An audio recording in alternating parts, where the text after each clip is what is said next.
પ્રાણ પ્રકૃતિ સહિત તું મને જોડજો. એટલે કીધું તું મને છેતરક ના જાણ, એટલે આવી સ્વરૂપ બતાવ્યો, તું મને છેતરક જાણ.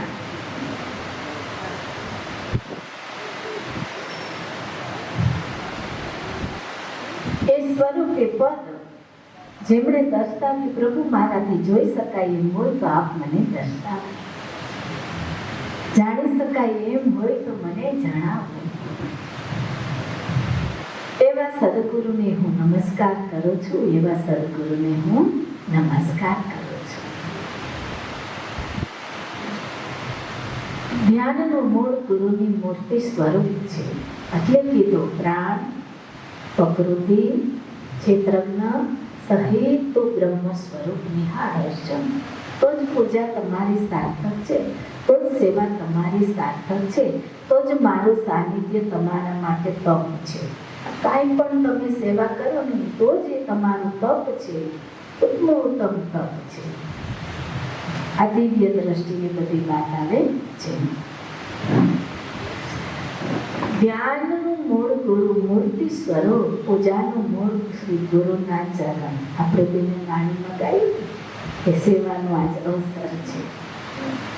જે કાંઈ તમે તનનું તપ છે, તમારું ધનનું છે, પ્રાણ સહિત કે જે તમારી શક્તિઓ સહિત જે કાંઈ છે બધી પૂજા હોય છે આજે. એટલે કીધું અહીંયા કે પૂજાનું મૂળ ગુરુના શ્રી ચરણ, ગુરુના ચરણની સેવા ભક્તિ. બોલો તો બધું એનું છે. મોટી બજારમાંથી લઈ આવો, પછી ગમે મૂર્તિ ધરી દે, અને મંદિર નથી કલ્પના કરી ખાઈ લીધું પપ્પાને. એ તો સહેલું છે. બાકી જાણનારને, જે જાણનારું કયો ને એને ઓળખવો જરૂરી છે. જાણનારને જાણનારું, જોનારને જોનારું, મનનાય મનરૂપ, બુદ્ધિનાય બુદ્ધિરૂપ, પગનાય પગ, હાથનાય હાથ, અને શ્વાસનાય શ્વાસ. એનું જીવન બની જાય છે. એટલે અહીંયા વાત કરી છે ધ્યાન મૂલમ ગુરુ મૂર્તિ સ્વરૂપ. આ સુંદરબાલાએ વર્ણન કર્યું બ્રહ્મ પરબ્રહ્મ સ્વરૂપ, ક્ષેત્રજ્ઞ પ્રાણ પ્રકૃતિ સહિત. પૂજાનું મૂળ ગુરુના શ્રી ચરણ. જો આખું વિશ્વ પાસે આ જ્ઞાન થઈ જાય ને, આ દ્રષ્ટિને, આ ભાવ આવી જાય ને, તો કોઈ દી આ બળાત્કારો થાય છે નથી, કોઈ દી નીચા કર્મ કોઈ માણસ કરે નહીં. પણ એક જ છે કે ગુરુના ચરણથી વંચિત છે, એટલે એનું જીવન બરબાદ કરી રાખે છે. અને એવા નીચા કર્મ આ જન્મ તો શું પણ અનંત જન્મ સુધી એમાંથી ઉગરી ન શકાય ને એવી યોનિને પામે એવા કર્મ. જો આટલું જ્ઞાન થઈ જાય ને તો નિર્વિકાર ભાવ આવી જાય. એટલા માટે અહીંયા વાત કરી છે. બધું ઘણો સ્ત્રીઓ એટલે ખરાબ બને છે. ત્યાં દેહોના વેપાર કરે, પુરુષોને જેવી તેવામાં ફંદામાં ફસાવી દે છે, યુવાનોને એવા નાના યુવાનોને ફસાવી દે છે. જો એ આમ આવી જાય ને તો આવા કર્મ કરવાથી 1000 વાર એને કરે જ નહીં થાય તો આપણી પૃથ્વી કેવી બની જાય, સ્વર્ગથી પણ શ્રેષ્ઠ બની જાય. એટલા માટે આ આપણું રાષ્ટ્રીય ગ્રંથ છે. પણ સૌંદર્યનું ખારું ડાયરેક્ટ પાણી પીવા જાય તો શું થાય? કેવું લાગે? તરસ તો બહુ લાગે, તૃપ્તિ થાય.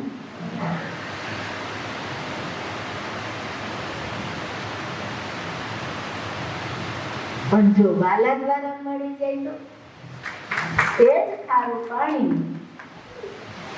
સૂર્યમાં તેજ તે એ અર્જુન તેજ સૂર્યમાં મારું તેજ. કયું તેજ? ગુરુ માએ કીધું બતાવી દીધું છો. કે સૂર્યમાં ચંદ્રમાં તેજ મારું. એ તેજે સૂર્ય તપે અને એ સમુદ્ર આખો દરિયો તપે અને ગરમ પાણી થાય એની વરાળ ઉપર જાય અને એના વાદળો બંધાય એટલે એ પાણી આવે એટલે કેવું ખારું આવે છે. ખારું આવે છે, કેવી મજા આવી જાય. બાથરૂમમાં તમને તો તેમ થાય વાલો વર્ષે ગંગા શુદ્ધ ગંગા વર્ષે. આ તો વાલય નાવા બે ગયા ખુશી આવા દે. બે દી કીધું નો બે દી છાનવું રહેવાનું જા. બે દી કાંઈ ન જોઈએ, બાકી વરસાદ તારે જેટલો વરસાદ હોય એમાં તો જોઈ જેવો કરાય. ધ્યાન રાખજે, પછી એમાં બોલા બિચારા ભગતે તણાઈ જાય. તારે કેને ખેંચવાના છે ને બધી તને ખબર છે. બેથી તારે ભલે તું વરસાવનારો રહ્યો, ભલે તું રોકનારો રહ્યો, પણ બેથી તારે આ કાંઈ કામ કરવા નથી. તું સમાધિમાં હોઈ જા.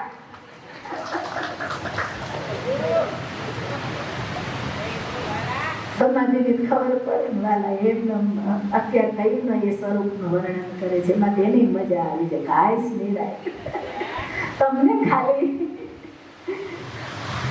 ઘરના વેપાર કરો, ઘરના કામ કરો, કલાક ક્યાંક કેવી કોક જમવા ગયું હોય તમને એમ થાય હાય નિરાય કાંઈ તો હોય સમાધિમાં થઈ જાવ 2 કલાક. નકર તો નવરાત ન થાય.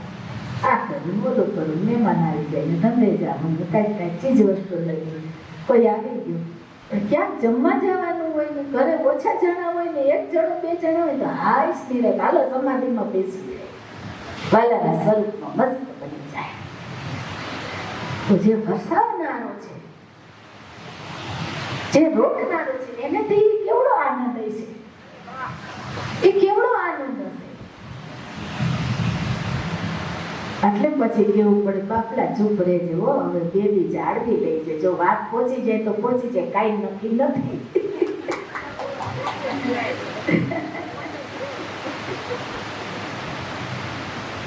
એ તો સાધુ સંસાર ન કરશે પ્રસાદ. અચ્છા વચમાં મારી વિરામ કરી કીધું ભાઈ તારે વિરામ ક્યાં કરવાનો છે? તું તો બધું જોન સકાય જોન રવિ જોન બધું તું છો તો પણ આ કાં અટકે ક્યાં તને અવગુણ દેખાય છે મારા? વરસાઈને આ બધા આ પ્રજા હુકામ સહેજ છે એને તો ભૂખાઈ નહીં રહી શકે કોઈ. અને ત્યાં તો ધનાધન કરતો આવ્યો તો એટલું આવ્યો ચાલે મતલબ એટલો વૈષ્ણવ. અને અહીંયા થોડુંક બાકી રહેતું તો અહીંયા માંગણી કરી ગયો.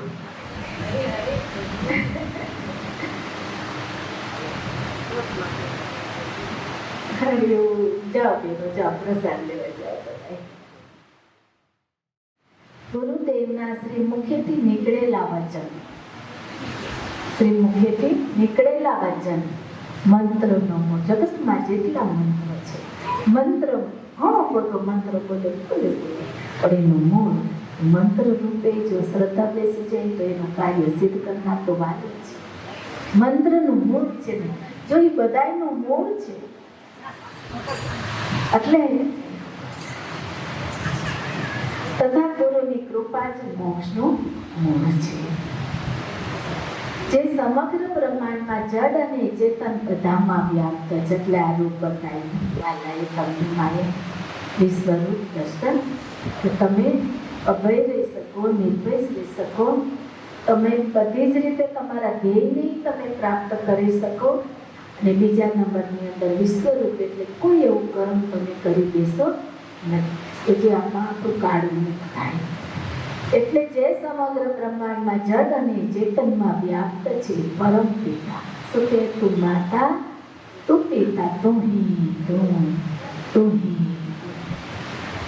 આપોઆપ ક્યાં ગુંજે છે? ચાલો આપોઆપ ક્યાં ગુંજે છે? આ તો અક્ષરના રૂપમાં તમારે ત્યાં સાંભળવામાં આવ્યું. તું હી પણ આપોઆપ ક્યાં ગુંજી રહ્યો છે? અરે ભાઈ લક્ષ બીજું કઈ નથી વાલા. લીધો અને મૂકો.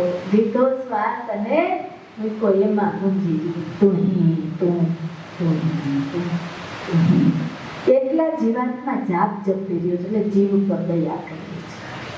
એટલે જ મનુષ્યને કહેવામાં આવે તારા આત્માનું તો કલ્યાણ કરી દે. તું હી તું તું હી તું. પિતા સદગુરુ દેવના શ્રી ચરણોને હું નમસ્કાર કરું છું કે જે જળ અને ચેતનમાં વ્યાપ્ત છે. અને આમાં ગુરુ ભક્તિથી ગુરુ સેવાથી અર્જુને માંગણી કરી એકનિષ્ઠ એક જ ગોષ્ઠી એક જ ચરણ. તમે જ માતા છો, તમે જ પિતા છો, તમે જ ભાઈ છો, તમે જ ભાઈ છો. એ અનુભવ થઈ ગયો. ઘણા એમ થાય મારે સંસારમાં ઘણા ભાઈ ન હોય, પણ જો વાલો ભાઈ બની જાય ન બની જાય એવું નથી. તમને બધાને વાલાએ ચેલેન્જ ફેંકી છે કે જ્યાં જેવી જરૂરત થાય ને ત્યાં એવા રૂપે વાલો ખડો છે, પણ તમારી શુદ્ધ ભક્તિ હોવી જોઈએ. ભક્તિની શક્તિ છે. તમારું સ્મરણ સત્કર્મે હોવું જોઈએ. તમારું ધ્યાન કેવું હોવું જોઈએ? તો કે નિર્મળ ભાવે ધ્યાન હોવું જોઈએ. સંસારનો કચરો એમાં ક્યાંય આવવો જોઈએ નહીં. તો હાલતા જાઓ, કાર્ય સિદ્ધ કરતા જાઓ. કોણ ધ્યાનમાં હોવું જોઈએ?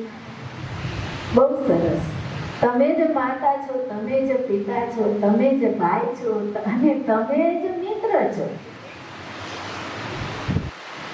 તમે જ વિદ્યા છો, તમે જ ધન છો. આવ્યું? તમે જ ધન છો એટલે તો કોઈ લઈ નહીં જઈ શકે. ગમે એટલા દાન કરે તો હળવું ન થાય. ગમે એટલા દીપ દુખિયાની સેવા કરે ને તો એમાં બદલાની આશા હોય એટલે નિષ્કામી બની શકતો નથી. અને એટલે જ બધું આ છે ને એને પ્રાપ્ત કરી શકતો.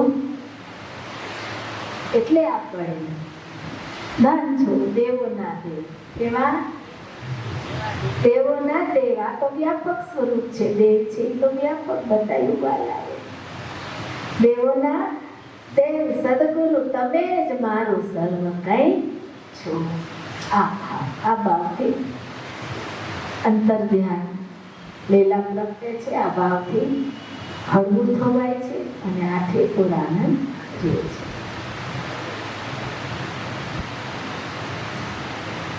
બ્રહ્માનંદમ પરમ સુખદમ કેવલમ જ્ઞાનમૂર્તિ દ્વંદ્વાતીતમ સંસ્કૃતમાં ગગન સદસમ તત્વમસ્યાદિ લક્ષ્ય.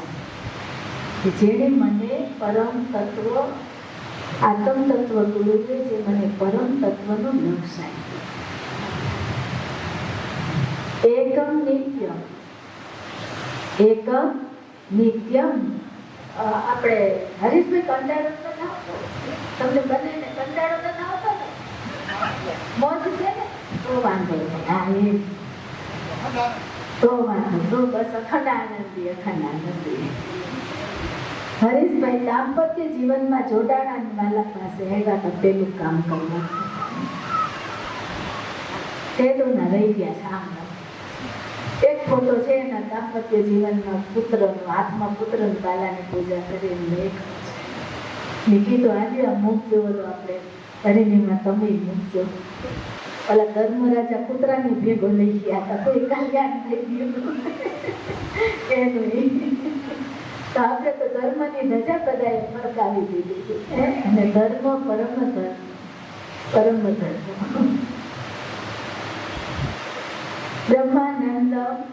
બ્રહ્માનંદમ પરમ સુખદમ એકમ નિત્યમ વિમલ અચલ. પ્રસાદ લઈ લીધો મારા તો પ્રસાદ લીધો બેસી શકે છે. હજી તો 12 જ વાગ્યા છે. આપણી 12:30 ઓરાવતી એટલે બધાને થોડુંક પહેલા ઉઠાવે થઈ જાય. સર્વથી સાક્ષી ભૂત. જો ખાસ ધ્યાન આપજો. સર્વ સાક્ષી ભૂત. ભૂત આમાં છે કે ભૂતમ જે બેઠા ત્યાં છે. ગુરુ ગમ આપો તો જોઈ જાણી લે. ગુરુમાં ગુરુ ગમ આપો તો જોઈ જાણી લે. ભૂત તો આમાં નથી. સાક્ષી આમાં નહીં. એમ તમે જ્યાં છો ત્યાં છે. જ્યાં બેઠા છો ત્યાં છે. જો કોઈ પ્રશ્ન કરે તો વાલા ભૂત કોને કહેવાય, કયો ને તો આમ તો ઘણી વાર શ્રવણ કરાવી દીધું છે. સર્વને સાક્ષી ભૂતમ ભાવાતીતમ સદગુરુ તમ નમઃ. મારું મસ્તક અને દેહ પ્રભુ આપને નમન છે, પ્રણામ છે. જયશ્રીબેન કે છે ભૂત કેને કહેવાય તો કયો. હા, સુંદર. સાક્ષી ભૂતમ. ભૂત એટલે સ્થૂળ દેહમાં જે મનુષ્ય પ્રાણ, સ્થૂળ દેહ સહિત પ્રાણ અને ભૂત કહેવાય. શું કહેવાય? એ પ્રાણીઓની સ્થૂળતાને જાતિ છે, સીધો બધી થાય. હમણાં વાત કરીને એની ભૂમિકા ભૂલ્યો છે, એના માલિકને ભૂલ્યો છે. અને પછી ઇન્દ્રિયોને કહેવાય. જે ઇન્દ્રિયો તમે જન્મો છો અને બહિર તરફ જે ઇન્દ્રિયો જન્મો છો અને વિષયમાં ખેંચી જાય છે, મગરમચ્છ કહેવાય. શું કહેવાય? જેમ નદી હોય મોટી બધી, કિનારે પતિ ખાયલો જતો હોય, અંદર મગર હોય. કોણ હોય? પતિ ખાયલો જાય એને ખબર નથી, પણ ઓલો મગર એને પગ ખેંચીને અંદર લઈ જાય. એમ ઇન્દ્રિયો તમને જેમાં ખેંચી લઈ જાય છે. પણ ઇન્દ્રિયોના નિયંત્રણ ક્યાં ખેંચી લઈ ગયા એ વિચારવું પડશે.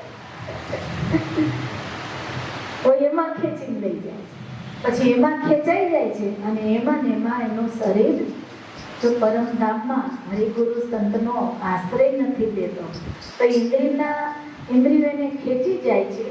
અને પછી મન છે, પ્રાણ સંયોગ છે. બુદ્ધિ એટલે જ તાજા માજા છે. મન બુદ્ધિ છે, પ્રાણને લઈ.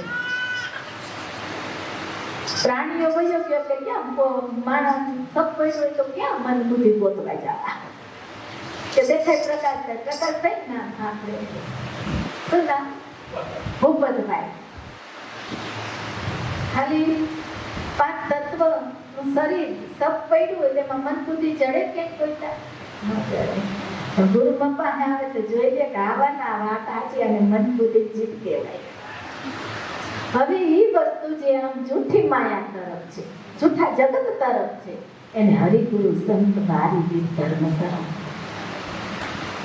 તો એના કાર્ય અટકતા નથી. એનો સંસાર સુંદર બની જાય છે, એનો સ્વભાવ સુંદર બની જાય છે, એની રેણી કેણી કર્મ બધું સુધારો આવી જાય છે. અને આ બધાની સાથે કેને પામી જાય? જે બાલો બોલ્યો છે દર્શન કે મને પામી આ વસ્તુ લઈને એટલે એને લખ ચોર્યાસી નથી. એને પછી અધમ દેહ લેવા પડતા નથી, અસહ્ય યોનિના દેહો એને લેવા પડતા નથી, સાધારણ ઘેર એને જન્મ થતો નથી. એ બતાવ્યું છે આ વિદ્યામાં. મનુષ્ય અવિદ્યા અને વિદ્યા શીખે છે. એન્જિનિયર થાય, ડોક્ટર થાય, પણ આ વિદ્યામાં તો ઘણા જન્મ થઈ જાય ને તોય જો બાલો મરમી મળી જાય. શું કે બાલો મળે ને તો છે. અર્જુનને ભગવાન મળ્યા ને તો છે બ્રહ્મ વિદ્યા. વાંચી લેવાથી પૂર્ણ નથી થતું. બાલો વિદ્યા રૂપ છે. એટલે કીધું કે વિદ્યા અવિદ્યાની ઉપર આ પરમ વિદ્યા છે. શું છે? એટલે પરમ બ્રહ્મ રૂપે કેવા રૂપવાળી છે? જો ન લાલ છે, ન લીલો છે, ન કાળો છે, ન ધોળો છે. બ્રહ્મ ન નાનો છે, ન મોટો છે. બ્રહ્મ રૂપેણી પરમ વિદ્યા. ભગવાન કેવા છે? મનુષ્ય છે. બ્રહ્મ રૂપેણી પરમ વિદ્યા. હમણાં એવું તું વિદ્યા જો સેવક કે શિષ્ય કે ભક્ત એમ કહેતો હોય તું વિદ્યા, તો વિદ્યા જેની છે એનું રૂપ કેવું હોય? કાળું હોય, ધોળું હોય, લીલું હોય, પીળું હોય? એ સાધારણ મનુષ્ય હોય? એટલે અહીંયા વચન આપ્યું બ્રહ્મ રૂપેણી પરમ. બ્રહ્મ રૂપ લીધું છે. કોઈ પ્રકૃતિ એનું રૂપ લીધું નથી. કાળું, ધોળું, લીલું, પીળું કશું જ નહીં. અને એટલા માટે જ અહીંયા વાત કરી કે જે બ્રહ્માનંદ સ્વરૂપ છે અને જે આશ્રય જાય છે ને એ જ બ્રહ્માનંદને પામે. જે આશ્રય નથી લેતો ને એ જીવાત્મા બ્રહ્માનંદને પામતો નથી, એ અવગત્ય થઈ જાય છે. લખ 84માં અતિક્રમણ કરે ભલે પદે પછી આ ભૂમકા ઉપર એની બુદ્ધિથી મોટો રાજા થયો, પૂર્વના પુણ્યને કારણે નહીં રાજા કઈ ન હોય તો એ રંગમાં વિચરવું પડે છે. હાલો મળે ને તો બધું છે. એટલે અહીંયા પરમ સુખ આપનાર કયું સુખ કહેવાય? જો ઇન્દ્રિય એને વિષયમાં ખેંચી જતી તો વિષય તો અનિત્ય છે. સુખ અને દુઃખ દેનારા છે તો ભગવાન સદગુરુ શું આપનારા છે? પરમ સુખ આપનારા. શું આપનારા છે? પરમ સુખ આપે. જે આશ્રય લે છે ગુરુમાં પાસે તમે શું લઈ ગયા છો? પરમ સુખ લો છો. સમજણના ઘરમાં આવો છો અને ઈશ્વર પ્રભુને ને ગુરુને આધીન થાવ છો. આધીન આમાં નકર વિમુખ હતો. દર્શન એનું તો હજારો કામ છેટું હતું. એટલે અહીંયા કે છે બ્રહ્માનંદ સ્વરૂપ. અર્જુનનો ખલકો ભરશે ને આનંદનો, તો ઓલા દુર્યોધનનો ભરવા જાહે. એને આશ્રય નથી દીધો. આશ્રય લેવો તો શું કરવું પડે? જો ઉપરના હથિયાર મૂક્યા, અહંકાર અભિમાનના ઓઢણા એક બાજુ મૂકી દીધા અને અજાણપણું પ્રભુ કાંઈ જાણતું અને કહીએ વાલો બ્રહ્માનંદ આનંદનો ખલકો ભરી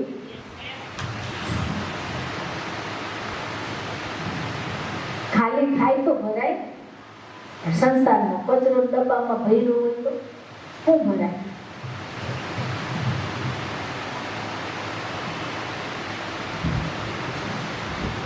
બ્રહ્માનંદમ પરમ સુખદમ કેવલમ જ્ઞાનમ. ન પથ્થરથી બનેલી છે, ન ચિત્રથી દોરેલી છે, ન કોઈ ધાતુથી બનેલી છે. પ્રગટ છે પણ એને નિરખવા નિહાળવા શું જોઈ છે? સૂર્યને જોવા માટે શું જોયું? સૂર્યને આપણે જોવો હોય તો આંખ કેવી જોઈ? નિરોગી જોઈ. નિર્મળ નહીં, નિરોગી. એમ વાલાને જોવો